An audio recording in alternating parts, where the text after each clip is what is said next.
नमस्कार आणि स्वागत आहे. आज आपण काहीतरी वेगळं करणार आहोत. म्हणजे सगळीकडे एकच चर्चा आहे. AI आता सगळ्यांसाठी खूप सोपं झालंय वगैरे. हो, पण ते खरं आहे की फक्त बोललं जातंय? तोच तर मुद्दा आहे. आणि हे तपासण्यासाठी आज आपण काय करणार आहोत, तर आपण एका नवशिक्याप्रमाणे मायक्रोसॉफ्ट लर्नवरची एक एक्सरसाइज करून पाहणार आहोत. म्हणजे आपण प्रत्यक्ष करून बघणार आहोत. अगदी, आणि बघणार आहोत की आपण खरंच काही मिनिटात एक शक्तिशाली AI चॅटबॉट तयार करू शकतो का. आजचा आपला मुख्य सोर्स आहे explore generative AI in Azure AI foundry portal हा लेख. आणि हे सगळं आपण करणार आहोत मायक्रोसॉफ्टच्या Azure या क्लाउड प्लॅटफॉर्मवर.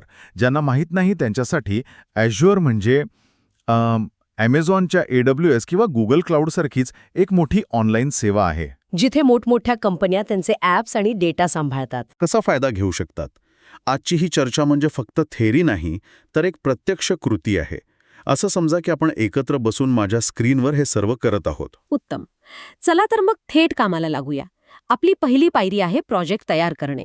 ओके. यासाठी आपल्याला ai.azure.com या वेबसाईटवर जायचं आहे. इथे काम करण्यासाठी एक अकाउंट लागतं आणि त्याच अकाउंटचा युजरनेम पासवर्डला आपण Azure क्रेडेन्शियल्स म्हणू. ठीक आहे. त्याने साइन इन केल्यावर सुरुवातीला काही टिप्सची पॉपअप्स येऊ शकतात. ते आपण सध्या बंद करूया. होम पेजवर एक्सप्लोर मॉडेल्स अँड केपेबिलिटीज नावाचा एक विभाग दिसेल. इथे आपल्याला आजच्या दिवसाचा सुपरस्टार शोधायचा आहे. आणि तो सुपरस्टार आहे GPT-4o. हे नाव सध्या AIच्या दुनियेत खूप गाजतंय. हो ना. तर सर्च बारमध्ये GPT-4o असं टाईप केल्यावर ते मॉडेल दिसेल. त्यावर क्लिक करून यूज दिस मॉडेल हे बटन दाबायचं. आणि हे केल्यावर एक क्रिएट अ प्रोजेक्ट नावाचं विजार्ड उघडेल. सोप्या भाषेत सांगायचं तर तो आपल्याला प्रोजेक्ट बनवण्यासाठी मदत करणारा एक फॉर्म आहे. बरोबर? अगदी. इथे आपल्या प्रोजेक्टला एक छानसं नाव देऊया. नाव दिल्यावर ॲडव्हान्स्ड ऑप्शन्स नावाचा एक विभाग दिसतो. हे नाव ऐकून घाबरून जायचं कारण नाही. नाही, अजिबात नाही. यातली पहिली गोष्ट आहे Azure AI फाउंड्री रिसोर्स. हे काय आहे नक्की? याला तुम्ही आपल्या प्रोजेक्टचं मुख्य वर्कशॉप किंवा गॅरेज समजू शकता. म्हणजे आपली सगळी हत्यारं, साधनं आणि आपण जे काही तयार करणार आहोत ते सगळं इथेच एका ठिकाणी असणार आहे. समजलं. पुढचं ऑप्शन आहे सबस्क्रिप्शन. याची तुलना मी लायब्ररीच्या मेंबरशिप कार्डशी करू शकते का?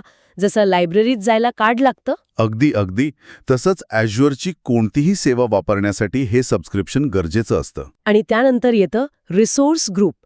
याला आपण आपल्या कपाटातील एका विशिष्ट ड्रॉयरची उपमा देऊ शकतो की नाही.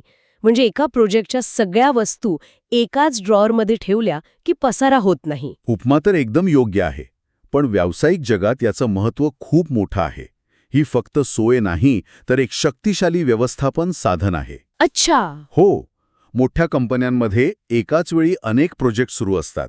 तेव्हा या रिसोर्स ग्रुपमुळे प्रत्येक प्रोजेक्टवर किती खर्च होतोय, म्हणजे कॉस्ट ट्रॅकिंग, त्याचे सुरक्षा नियम काय असावेत आणि कोणाला काय वापरायची परवानगी आहे, हे सगळं एकाच ठिकाणाहून मॅनेज करता येतं.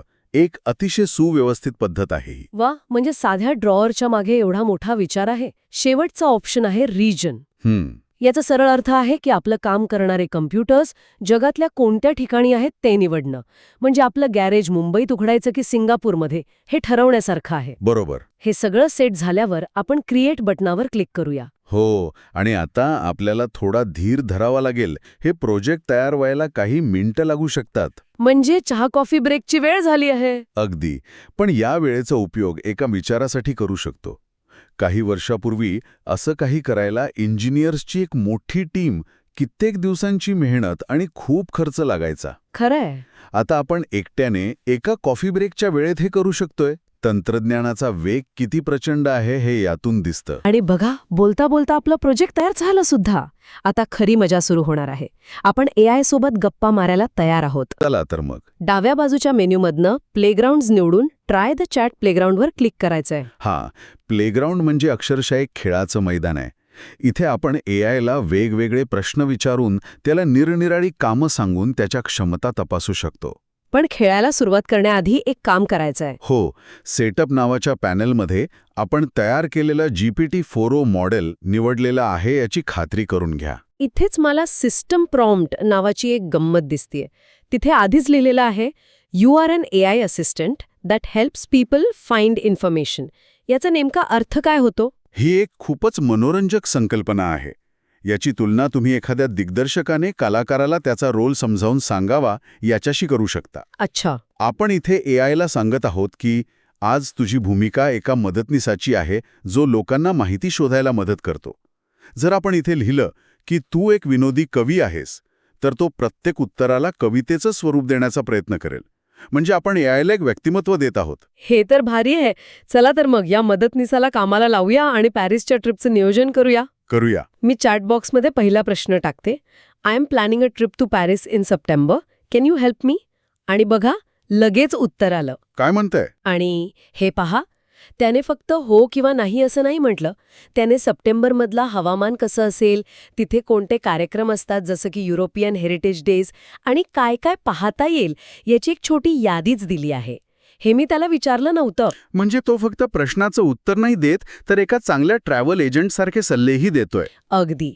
हीच जेनरेटिव्ह एआयची ताकद आहे. हो, ते फक्त माहिती देत नाही, तर दिलेल्या माहितीच्या आधारे नवीन, उपयुक्त आणि संबंधित मजकूर तयार करतं. आता पुढचा प्रश्न विचारून पाहूया. ठीक आहे.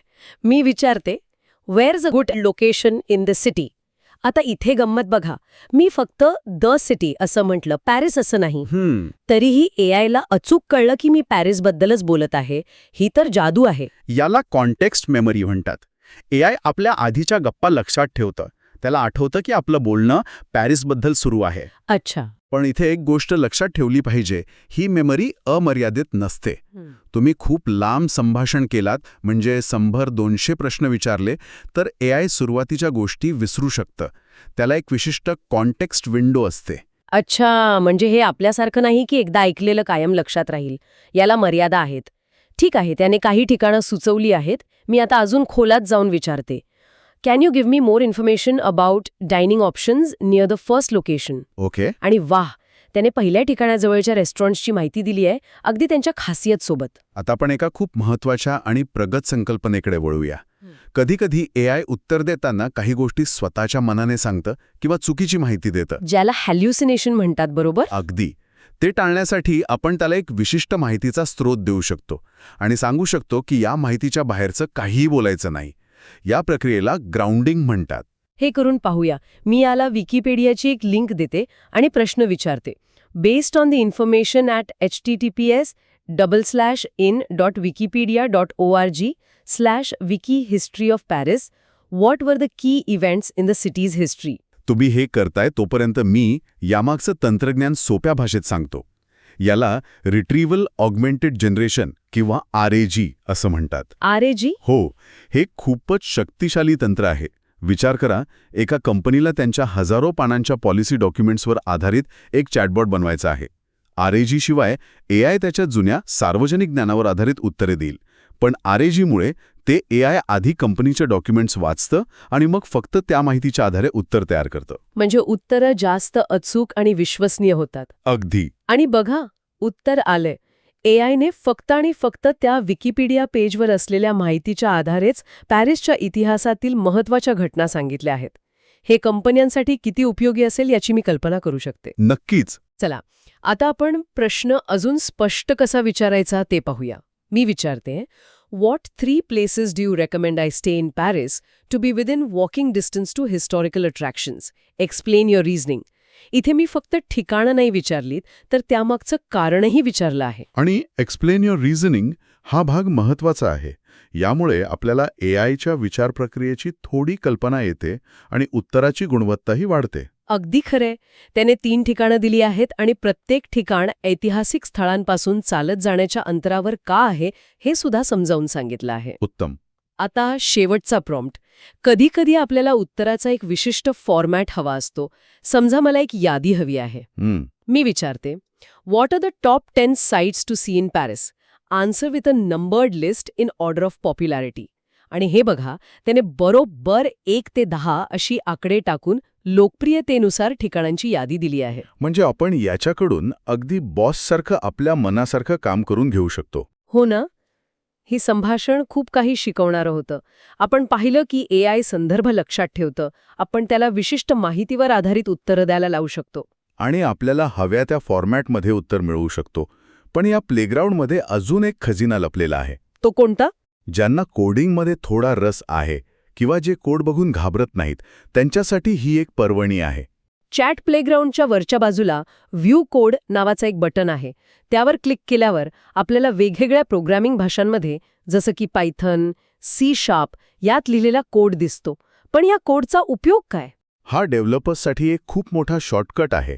समजा आपण आत्ता जे संभाषण केलं तसंच संभाषण करणारं एक ॲप तुम्हाला तुमच्या मोबाईलसाठी किंवा वेबसाईटसाठी बनवायचं असेल तर त्यासाठी लागणारा जवळपास तयार कोड तुम्हाला इथे मिळतो. म्हणजे सुरुवातीपासून एक एक ओळ लिहिण्याची गरज नाही. अजिबात नाही. वा, म्हणजे हे इन्स्टंट नूडल्सच्या पॅकेटसारखं झालं. सगळं तयार आहे, फक्त थोडं पाणी घालून आपल्या गरजेनुसार शिजवायचं. हा एका अर्थी हो, पण याला आपण लो कोड क्रांतीची पुढची पायरी म्हणू शकतो. विचार करा, पूर्वी वेबसाईट बनवण्यासाठी HTML, CSS यावं लागायचं. मग वर्डप्रेससारखी साधनं आली आणि कोणीही ब्लॉग बनवू लागलं. बरोबर. आता हे व्ह्यू कोड बटन AI ॲप्लिकेशनसाठी तेच काम करतंय का? यामुळे ॲप डेव्हलपमेंटचं लोकशाहीकरण होतंय, जिथे तुमची कल्पना ही तुमच्या कोडिंगच्या ज्ञानापेक्षा जास्त महत्त्वाची ठरू शकते. हां, खूपच मोठा आणि महत्वाचा मुद्दा आहे. चला, तर मग आपला पॅरिसचा प्लॅनिंग झालं, कोडही बघून झाला. आता सगळ्यात महत्वाची पण अनेकदा विसरली जाणारी पायरी. ती म्हणजे साफसफाई. काम झाल्यावर पसारा आवरायचा. अगदी तसंच. आपलं काम झाल्यावर आपण तयार केलेले रिसोर्सेस डिलीट करणं खूप महत्वाचं आहे. त्यासाठी Azure पोर्टलवर जाऊन आपण जो रिसोर्स ग्रुप म्हणजेच तो ड्रॉवर तयार केला होता तो पूर्णच्या पूर्ण डिलीट करायचा. आणि हे करणं अत्यंत गरजेचं आहे, कारण क्लाउडवर तुम्ही जेवढ्या सेवा वापरता आणि जेवढा वेळ वापरता तेवढे पैसे लागतात. अच्छा. हो, जर आपण हे रिसोर्सेस असेच चालू ठेवले तर आपल्याला अनावश्यक बिल येऊ शकतं. याची तुलना तुम्ही घरातून बाहेर जाताना लाईट आणि पंखे बंद करण्याशी करू शकता. बरोबर. जसं आपण विजेचं बिल वाचवण्यासाठी ते बंद करतो, तसंच इथे क्लाउडचं बिल वाचवण्यासाठी हे रिसोर्सेस डिलीट करणं गरजेचं आहे. अगदी. यालाच क्लाउड हायजीन म्हणतात. क्लाउड हायजीन, छान शब्द आहे. तर आजच्या आपल्या प्रयोगाचा एकदा आढावा घेऊया. आपण शून्य माहितीपासून सुरुवात केली, एक AI प्रोजेक्ट तयार केलं, चॅट प्लेग्राऊंडमध्ये जाऊन AI सोबत पॅरिसच्या ट्रिपचं नियोजन केलं, त्याला ग्राउंडिंगसारख्या प्रगत गोष्टी करायला लावल्या आणि शेवटी त्याचा ॲप बनवण्यासाठी लागणारा कोडही पाहिला. सुरुवातीला आपण जो प्रश्न विचारला होता, AI खरंच सगळ्यांसाठी सोपं झालं आहे का? मला वाटतं त्याचं उत्तर हो असं आहे. व्ह्यू कोड बटनाकडे घेऊन जातो. तुम्ही म्हणालात की यामुळे ॲप डेव्हलपमेंटचं लोकशाहीकरण होतंय. हां, म्हणजे ज्यांच्याकडे खूप खोलवर कोडिंगचं ज्ञान नाही, पण ज्यांच्याकडे चांगल्या नाविन्यपूर्ण कल्पना आहेत, अशी माणसंही आता AI आधारित ॲप्स बनवू शकतात. हा खूप महत्वाचा मुद्दा आहे. या बदलामुळे तंत्रज्ञानाच्या जगात निर्माता, क्रिएटर कोणाला म्हणायचं याची व्याख्याच बदलेल का? बरोबर. ज्या व्यक्तीला फक्त एक चांगली कल्पना सुचली आहे, तो किंवा ती या तयार कोडच्या मदतीने ती प्रत्यक्षात आणू शकेल. आतापर्यंत तंत्रज्ञान हे कसं बनवायचं यावर अवलंबून होतं. आता ते काय बनवायचं या कल्पनेवर अधिक अवलंबून असेल. बरोबर. मग यातून कोणत्या प्रकारच्या नवीन आणि सर्जनशील सेवा जन्माला येतील? विचार करा, एखादा डॉक्टर रुग्णांना त्यांच्या रिपोर्ट्सचा सोपा अर्थ समजावून सांगणारं ॲप बनवू शकेल. किंवा एखादा शेतकरी हवामानाचा अंदाज आणि पिकांची माहिती देणारा स्वतःचा चॅटबॉट तयार करू शकेल. या शक्यता अंतहीन आहेत. नक्कीच. तंत्रज्ञान आता फक्त काही तज्ज्ञांच्या हातातलं खेळणं राहिलेलं नाहीये. ते अधिक लोकांपर्यंत पोहोचत आहे. आणि जेव्हा असं होतं तेव्हाच खरे नवनवीन शोध लागतात. आजची ही एक्सरसाइज त्याच मोठ्या बदलाची एक छोटीशी पण अत्यंत महत्त्वाची झलक होती. यावर नक्की विचार करण्यासारखा आहे.